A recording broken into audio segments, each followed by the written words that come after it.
आज मैं इस वीडियो में बताऊंगा कि हम लोग ASP.NET Core MVC में हम लोग ऑथेंटिकेशन का यूज़ हम लोग कैसे करते हैं।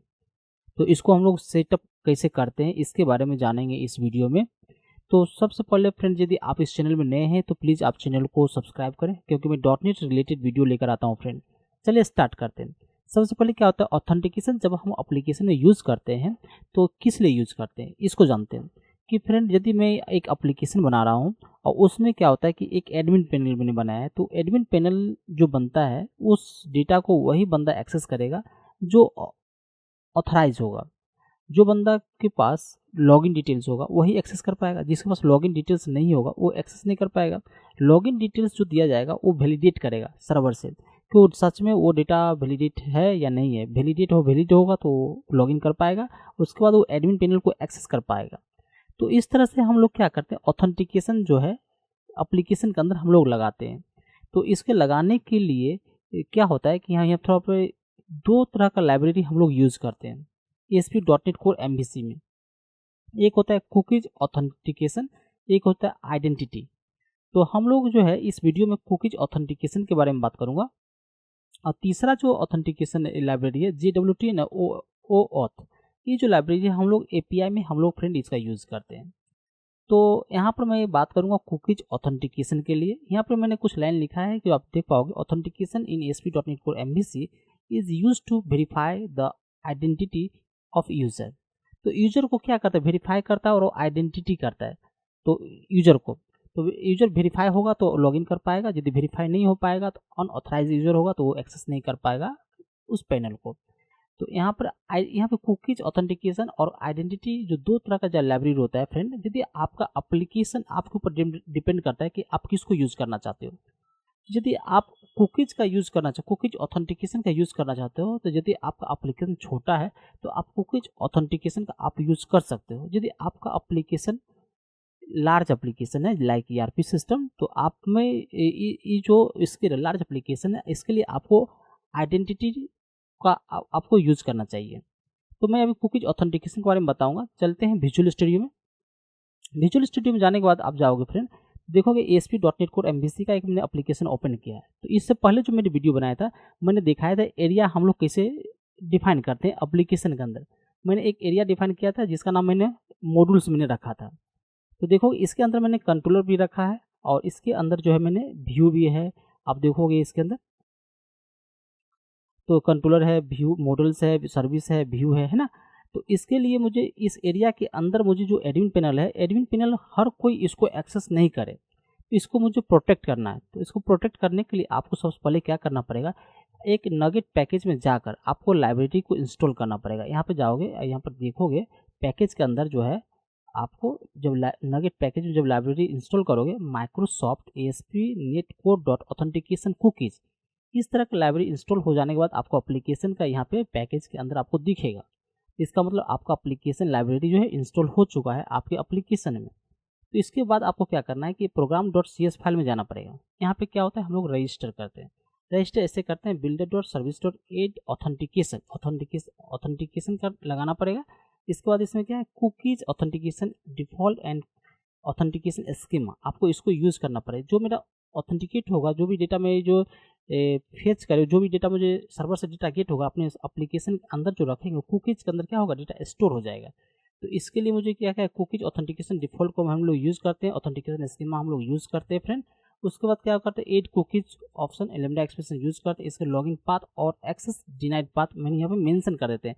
तो मेरा जो एडमिन के अंदर ऑथ है, ऑथ के अंदर जो एक्शन मेथड है उसको यहाँ पे पाथ हमने डिफाइन किया है। और इसके अंदर यदि एडमिन ऑथ और एक्सेस डिनाइड, इस तरह का पाथ हम लोग डिफाइन करते हैं। और ये आपका एडमिन एरिया है, ये आपका ये कंट्रोलर है, ये आपका एक्शन मेथड है। इस तरह से आप लोग भी डिफाइन करोगे फ्रेंड। उसके बाद क्या होता है, program.cs फाइल में यदि आप लोग सेटअप कर देते हो तो उसके बाद आपको सिंपल है, आपको जाना पड़ेगा यहाँ पे कंट्रोलर के अंदर। तो कंट्रोलर के अंदर जाओगे तो यहाँ पे मैंने ऑथ बनाया है। ऑथ के लिए क्या होता है कि यहाँ पे मैंने ये ऑथ कंट्रोलर जो है, ऑथ कंट्रोलर कहाँ है, एरिया के अंदर यहाँ पे यूज किया गया है। एरिया एडमिन के अंदर यूज किया गया, इसलिए यहाँ पे एरिया डिफाइन करना पड़ेगा फ्रेंड। उसके बाद क्या करना पड़ता है, ये मेरा जो HTTP गेट है लॉगिन का, ये HTTP पोस्ट है लॉगिन का। आप देख पाओगे जब जब मैं डिफाइन नहीं किया HTTP मेथड में यहाँ पे नहीं यूज़ किया हूँ। इसका मतलब कि बाय डिफ़ॉल्ट गेट होता है, एचटीटीपी गेट यूज़ होता है। एचटीटीपी पोस्ट के अंदर क्या होगा, जब मेरा एप्लीकेशन फॉर्म सबमिट होगा, तो सबमिट करने के लिए मुझे एचटीएमएल में जाना पड़ेगा। तो इसका मैं व्यू के अंदर जाऊँगा, व्यू के अंदर देखोगे ऑथ के अंदर मैंने एक लॉगिन पेज बनाया है। आप देखोगे यहाँ पे मैंने नेमस्पेस यूज़ किया है, यहाँ पे व्यू मॉडल एक है, इसके बाद जो 2 टेक्स्ट बॉक्स है, एक है यूज़र नेम, एक है पासवर्ड। इसके साथ क्या होता है, बाइंड कर दिया गया है। तो ASP-4 से हम लोग क्या करते हैं, स्ट्रांगली बाइंड हुआ है। और यहाँ पे जो लोग सबमिट करेंगे तो ये मुझे कहाँ जाएगा, तो ऑथ कंट्रोलर के ऊपर जाएगा। कैसे जाएगा, यहाँ पे देखो फॉर्म के अंदर मैंने डिफाइन किया ASP एक्शन लॉगिन है, ASP कंट्रोलर ऑथ है, और ASP एरिया मैंने डिफाइन किया एडमिन के अंदर जो कंट्रोलर होगा ऑथ, उसके अंदर जो लॉगिन होगा उसको क्या करना है, पोस्ट करना है।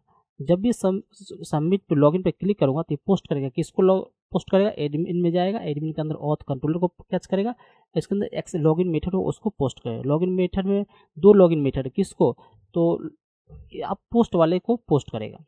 तो यहाँ पे आप देखो, यहाँ पे @ के अंदर जो मैं लेआउट नल किया कि मुझे लॉगिन पेज में लेआउट का मुझे ज़रूरत नहीं पड़ता, इसीलिए इसको नल कर दिया फ्रेंड। तो इस तरह से आप लोग भी जब लेआउट पेज का ज़रूरत नहीं पड़े तो आप उसको नल कर सकते हो, क्योंकि लेआउट पेज मुझे डैशबोर्ड में मुझे इनसाइड जब लॉगिन करने के बाद जितने भी पेज आएंगे उसी में मुझे उस सारे पेज में मुझे लेआउट का ज़रूरत पड़ेगा। तो इसीलिए मैं यहाँ पे क्या किया, नल कर दिया मैंने। तो इससे क्या होगा, मेरा जो बाय डिफ़ॉल्ट यहाँ पे देख पाओगे मैंने क्या किया था कि यहाँ पे अंडरस्कोर व्यू स्टार्ट के अंदर हम लोग क्या करते हैं, यहाँ पे लेआउट मैंने सेट करता हूँ। लेआउट यहाँ पर सेट करने से व्यू स्टार्ट के अंदर जब लेआउट सेट करते हैं, इससे क्या होता है कि उस व्यू के अंदर, ये जो व्यू के अंदर जितने भी पेज है सारे के व्यू के HTML फाइल के ऊपर क्या होता है, मेरा लेआउट अप्लाई हो जाता है। तो अब मुझे क्या है कि स्पेसिफिक auth.login.sys फाइल, इसके अंदर मुझे लेआउट का जरूरत नहीं है, इसीलिए जब यहाँ पर मैं नल कर दिया, तो यहाँ पर नल कर देने से क्या होता है कि मुझे वो जो अप्लाई होगा फिर उसको क्या अप्लाई होने के बाद क्या होगा, इसको नल कर देगा। यहाँ पे मैंने मैनुअली इसको नल कर दिया है।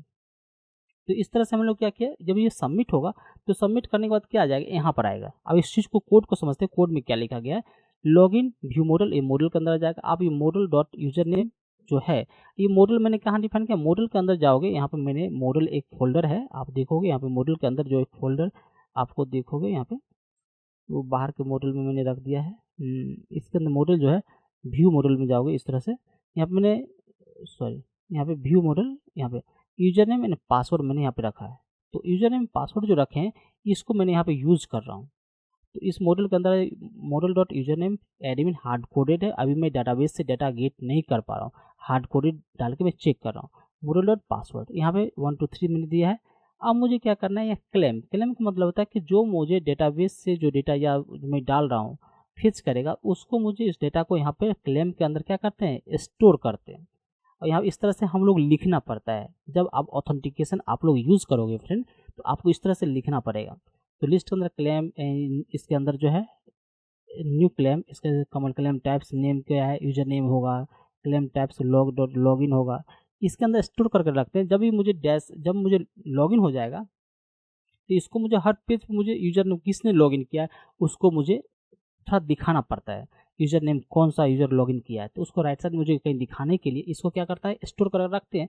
और यहाँ पे आईडी भी स्टोर कर रखते हैं कि उसको मुझे दिखाना है, हिडन में हम लोग रखना पड़ता है। तो इसको मुझे जो भी इन्फॉर्मेशन चाहिए इस तरह से मुझे डेटा को सेट करके मुझे यहाँ पे रखना पड़ता है।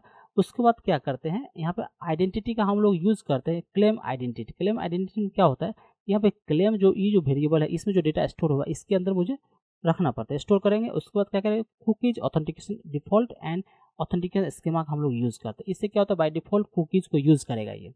उसके बाद क्या होता है, यहाँ पे सिंपल है HTTP कॉन्टेक्स्ट साइनिंग, जब साइनिंग करेगा तो उसके बाद क्या हो जाएगा, cookies authentication default and cookies authentication scheme के अंदर क्या करेगा, डेटा को स्टोर करेगा। और उसके बाद क्या करेगा, claim principal new claim principal dot identity, इसको जो है आइडेंटिटी करेगा। इस तरह से आप लोग को ये जो स्टेप है इसको माइंड में सेट करना पड़ेगा।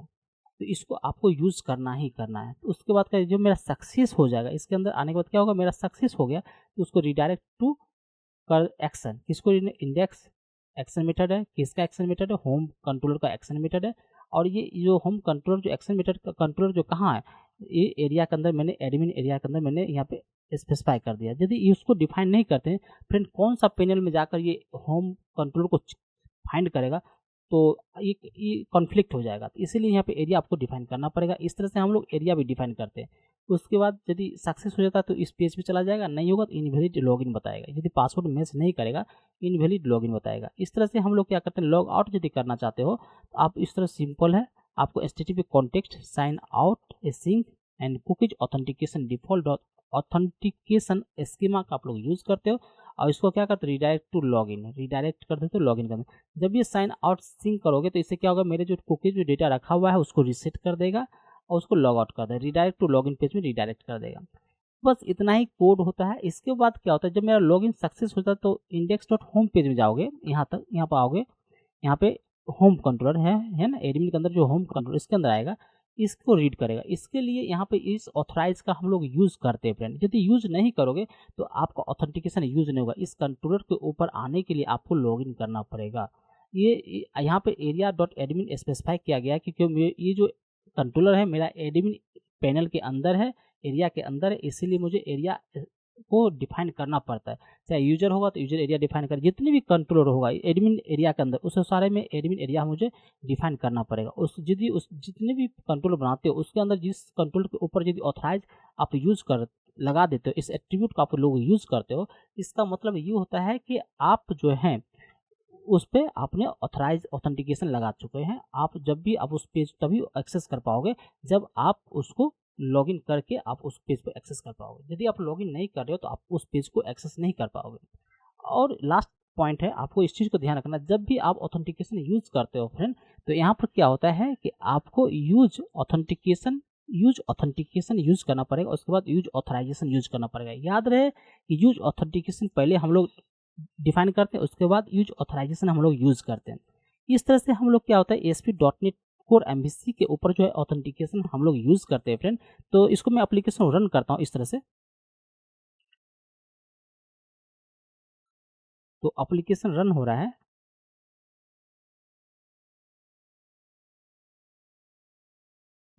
तो ये मेरा बाय डिफॉल्ट बाहर का पेज है जो मैंने लगा कर रखा हूँ, एरर पेज में रिडायरेक्ट कर रहा है। ये तो इसको मैं जाता एडमिन पैनल के अंदर जाऊँगा, इसके बाद होम डॉट इंडेक्स में डायरेक्ट में इंडेक्स में एंट्री कर रहा हूँ। तो होम इंडेक्स में जा रहा हूँ तो देखते हैं ये लॉगिन पेज में रिडायरेक्ट कर रहा है। अब मुझे यहाँ पे एडमिन और पासवर्ड था 123, मैं यहाँ पर देता हूँ 124 देता हूँ, 1234 दे देता। तो ये क्या बोल रहा है देखिए, डिबगर पकड़ कर रखा है, इसको मैं कंटिन्यू कर देता हूँ, इनवैलिड बता रहा है तो इसको 123 करता हूँ, 123 मैंने किया। अब मैं लॉगिन कर रहा हूँ, इसको मैं कंटिन्यू करता हूँ। आप देखोगे लॉगिन हो गया है। तो मेरा लॉगिन में आ गया, तो मेरा लेआउट मैंने हटा दिया था लॉगिन में, इसमें मेरा जो लॉगिन होने के बाद लेआउट मेरा दिख रहा है। लॉगिन लेआउट में क्या होम 1 प्राइवेसी 1 जो मुझे करके रखा था वो मुझे दिख रहा है।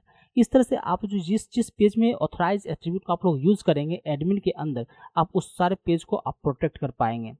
तो इस तरह से आप लोग जो है ऑथेंटिकेशन कुकीज़ का आप लोग यूज़ कीजिए, प्रैक्टिस कीजिए। तो फ्रेंड इस तरह से हम लोग यूज़ करते हैं, आप लोग भी प्रैक्टिस कीजिए। यदि आपको ये वीडियो पसंद आया हो तो प्लीज़ आप चैनल को सब्सक्राइब करें, वीडियो को लाइक करें फ्रेंड।